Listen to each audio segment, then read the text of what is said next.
I just finished recording the video with Dr. Serafini, who's done the most comprehensive study on Eucharistic miracles. He went to Poland, Argentina, Lanciano, and looked at these firsthand, got to speak with the doctors, look at the actual reports. This is all contained in his book, which is currently only in Italian, but we're working to get it published in English. He addresses a lot of things that skeptics bring up, like the UN report, the weight of the blood, being 15 grams each and then altogether 15 grams. The claim that the DNA from the Tixla miracle was female, so it couldn't have been Jesus, and much more. So you are in for a treat.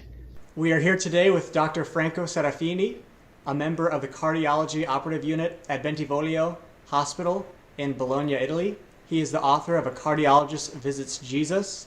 In this book, he reviews the clinical, laboratory, histologic, and genetic tests performed on these mysterious tissues derived from consecrated hosts. He also addresses the science of these miracles and also refutes some of the myths that are attributed to these miracles. So, Doctor, great to have you on. Thank you. I have several questions for you. First that I have is, could you explain how the heart tissues discovered at these miracles are different than most heart tissues? Yes. In this 5 approved Eucharistic miracles that I have studied, I am a cardiologist, so I can say something different about this heart. What I can say is that this heart is not an healthy heart.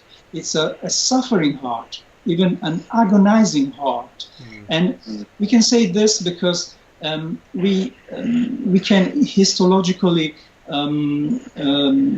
find two alterations that are peculiar. We found, first of all, we can have a white blood cell infiltration, and second, we have phenomena of segmentation and fragmentation of the fibers. Fibers are cut. This is a specific histological pattern that can suggest a specific diagnosis. We can find this particular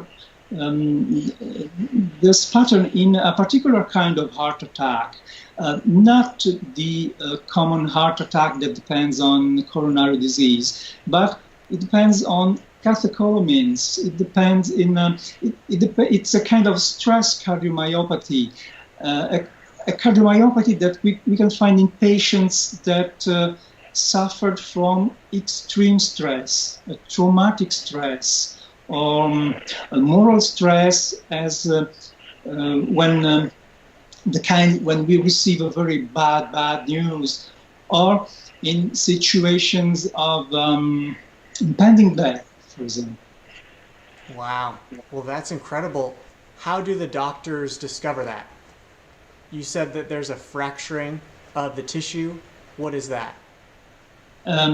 When you look at in the microscope,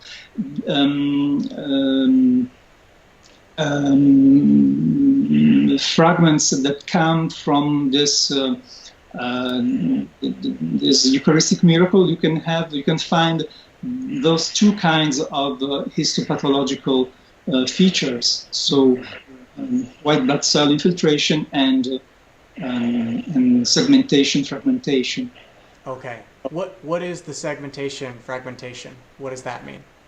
That means that the fibers are cut on their long axis, on their short axis. So there is a cut in the fibers. Instead of elongating, it is cut. It is a phenomenon that happens when the fiber is contracting very, very quickly. And so it's I see. And that's related to the stress, as you mentioned before. Yes. Okay, wonderful. So this is not a normal heart, as you said. So what would it take to forge this? What would be required to mimic this? In fact, I think that these miracles, they have always an excess of sophistication that overtakes the possibility of us simple amateur. I can give you two examples. In Sokołka in Poland, but also in Tixla, Mexico, Anatomopathologists describe a reality of a microscopic impenetration between the mysterious human tissue that come from the miracle and the bread of the consecrated host. How can a man obtain this microscopic impenetration? And the second pattern is that we have always a strange mix of death and life in the same histological slide. You have cells that are decomposing, and it is normal. But close to them, you can have living cells, typically white blood cells. How can you forge this? Perhaps a big laboratory with a big budget can obtain this for a small moment. But wow. So basically, so you would need to capture the tissue at the moment where part of it is dead and part of it is living. That's what you're saying. Yes, this is something counterintuitive. It's something you don't find in nature.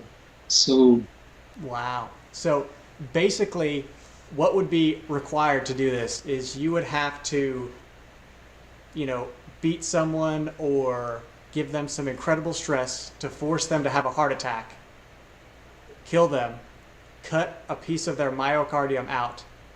Yes. At the exact moment where part of it is dying and part of it is living. Yes. Place it in formaldehyde for however long. Yes, and probably. Then put it on a host or whatever.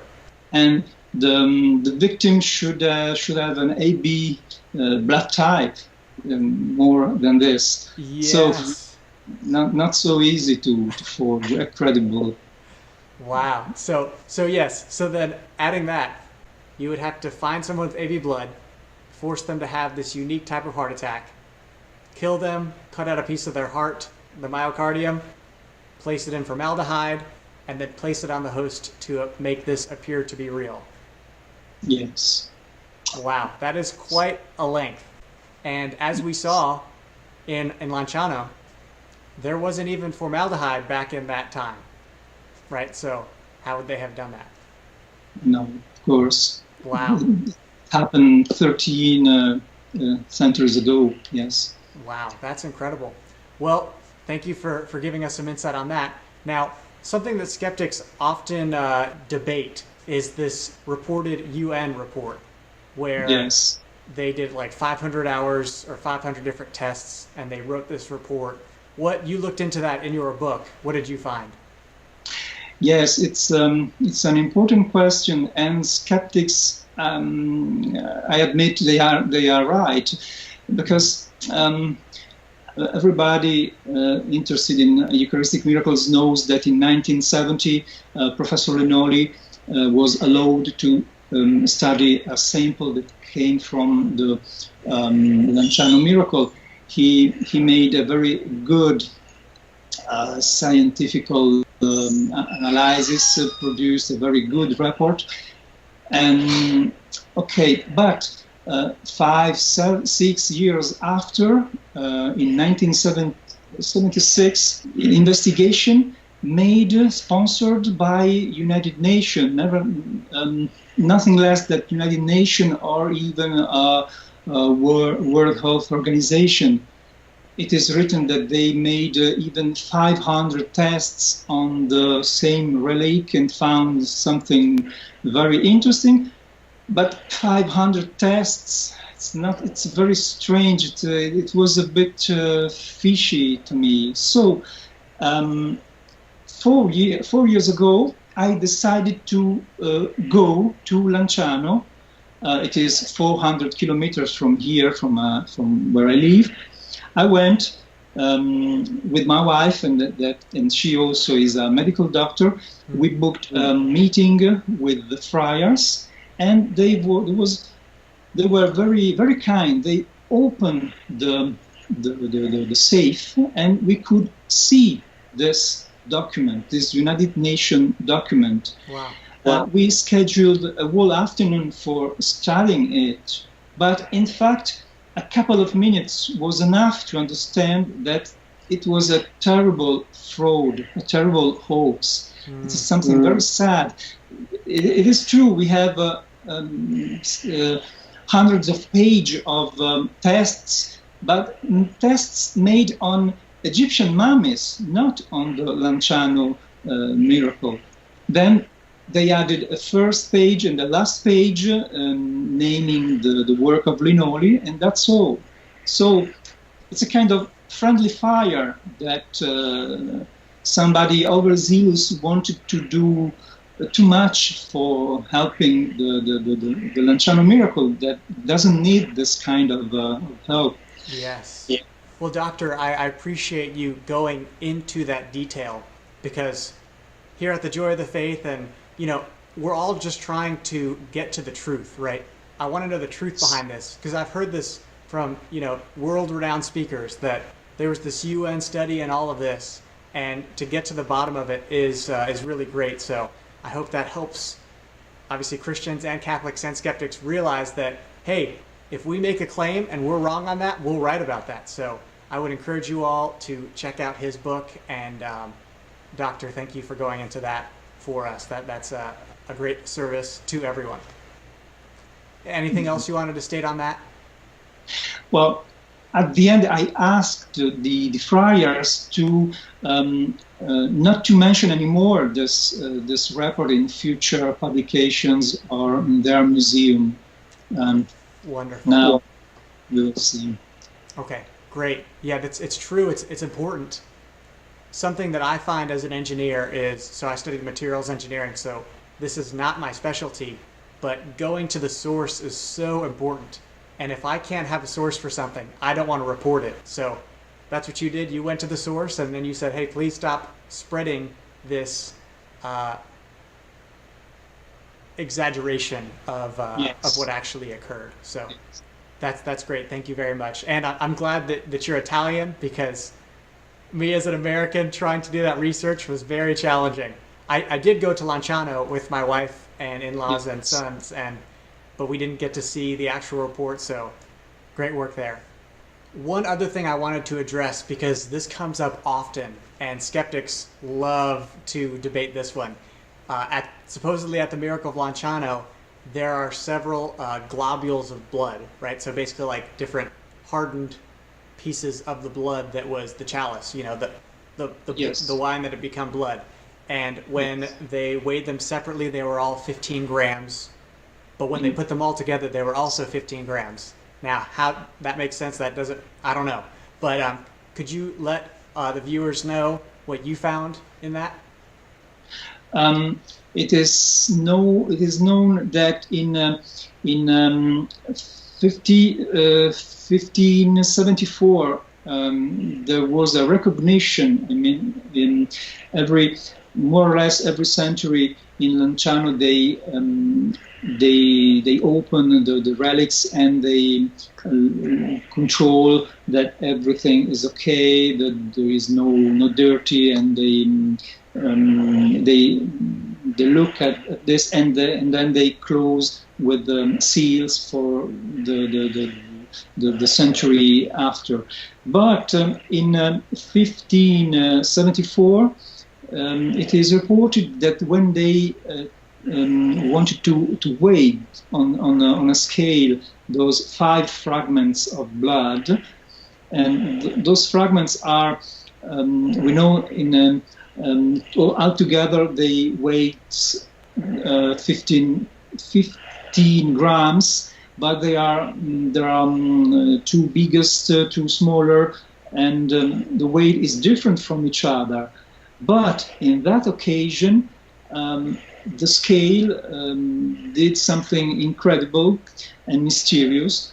All the 5 blocks of blood weighted the same as the other ones, and all together made the same weight of a single small block. Well, the first question is, should we believe this report that comes from 3 centuries ago? In fact, it didn't. This kind of miracle didn't repeat itself in 1970 when Linoli did the last recognition.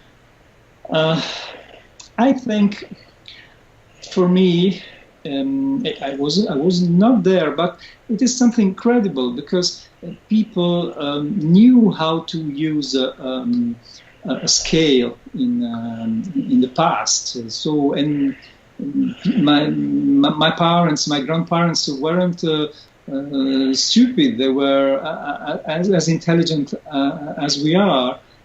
So it doesn't cost me to believe that it was even possible. Of course, we are talking about a miracle, something that is inexplicable. Mm-hmm. Yeah, so basically what you're saying is that Dr. Linoli did not find that, right? So modern science didn't confirm this. So for any skeptics out there that's the only thing holding them back to believe, you're okay, but we are free to believe that that could have happened in the 1500s. Is that what you're saying? Yes. Something we find so impressive behind these Eucharistic miracles is that they all follow the same patterns. They have similarities. Could you go into that for us? Yes, I think it is very important because true, in authentic Eucharistic miracles, we found this pattern that repeats itself, miracle after miracle. And we have, as we said before, we have the heart, we have myocardial tissue, and then there is blood. There is, if we can look for it, the same blood type, AB blood group, and we can also find human DNA, but and a DNA that escapes to common forensic analysis. Those similarities, miracle after miracle, are very reassuring and comforting for me. As a believer, I see that those miracles doesn't want to tell us something extraordinary, but they speak a simple and coherent language made of heart and blood. I think this is, even from a scientific point of view, I think this coherence is a kind of mark of authenticity. Something that Christians often get accused of is overblowing their miracles and them being so unique. So to see a very similar pattern across the board is great to see. Now, you mentioned type AB blood. A lot of people have asked, is it AB positive or negative? Can that be found? What did you find there? This is a very smart question because nobody asked this before to me, but it is important because about the AB blood type there is a growing evidence. All the Eucharistic miracles that were studied from this point of view, all the relics of the Passion, I mean Turin Shroud of course, but also the Tunic of Argenteuil and Sudarium of Oviedo, we always find AB blood type, and that is important. It is very important because it is the rarest group. So, as we said before about forgery, it would be very, very difficult to imagine a forgery made, particularly when we talk about tissues or miracles that came from Middle Age or the Antiquity, when we didn't know the existence of AB or group blood type. But about RH is also important, and usually we don't have RH group because it requires an extra quantity of blood and an extra quantity of tissues, and generally we have teeny fragments that come from those miracles. So up to recently we didn't have any information about RH. But in 2011, in Bolivia, in La Paz, a laboratory founded an important information. For the first time and the unique time in the the history of those searches. We have, coming from the Tixla miracle in Mexico 5 years before, we have the information that the RH is negative. It must be confirmed in future.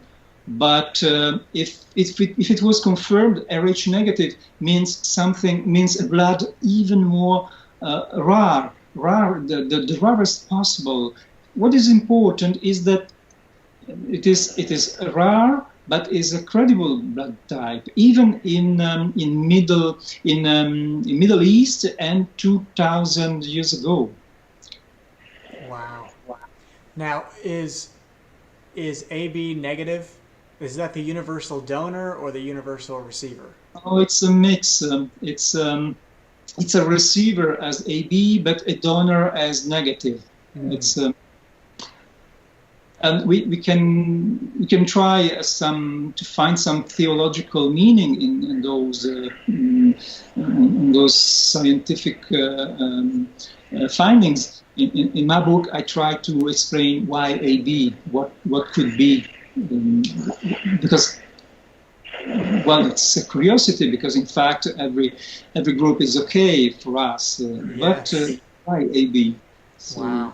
Well, that is incredible. Obviously, we'll need more testing to confirm that, to get the negative, because like you said, even with the Shroud of Turin, from the research I'd done, there wasn't a positive or negative associated. It was just AB. I knew it was something important, so I took contact. I wrote to Dr.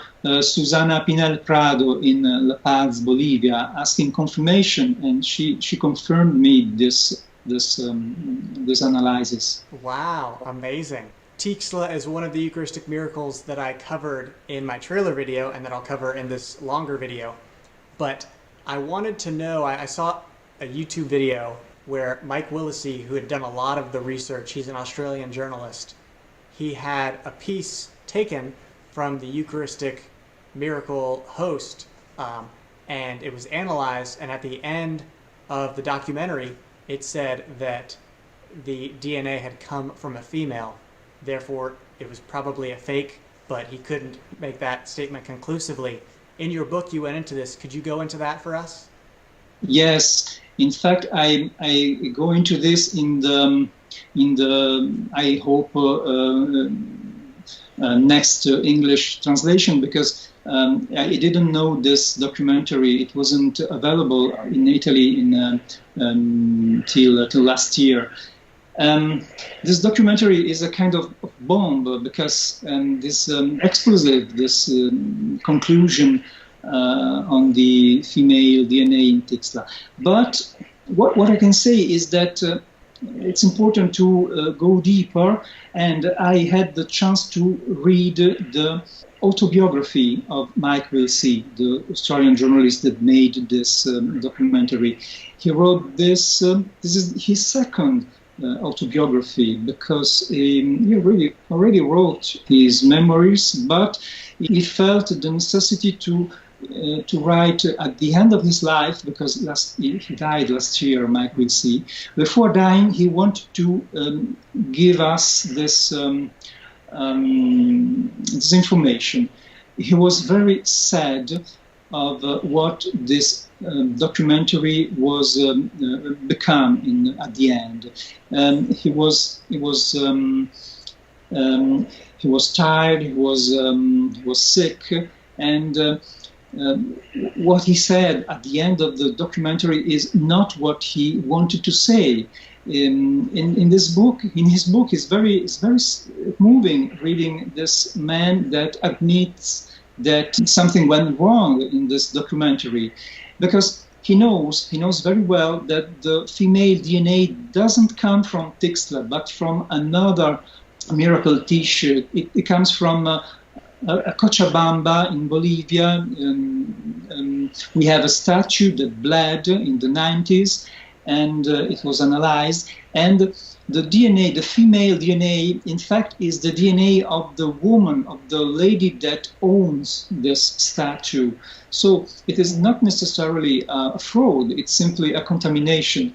But anyhow, it's a DNA that comes from the Cochabamba statue, not from the Tixla tissue.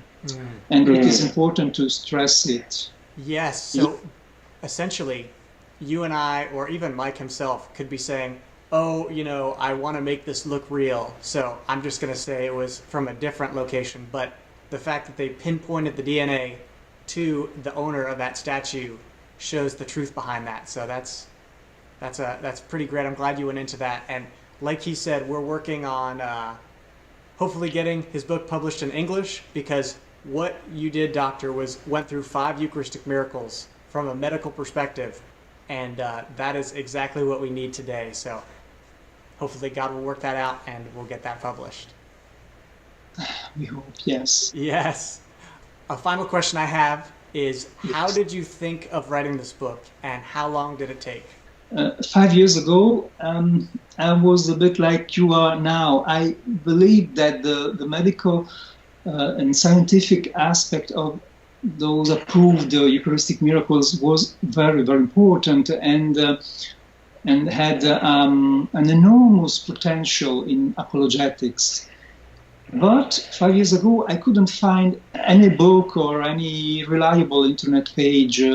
I found only inaccuracies, mistakes, and an excess of devotional language. So I couldn't find what I was looking for. I decided to start myself a search of the original documents in order to verify what was known without embellishments.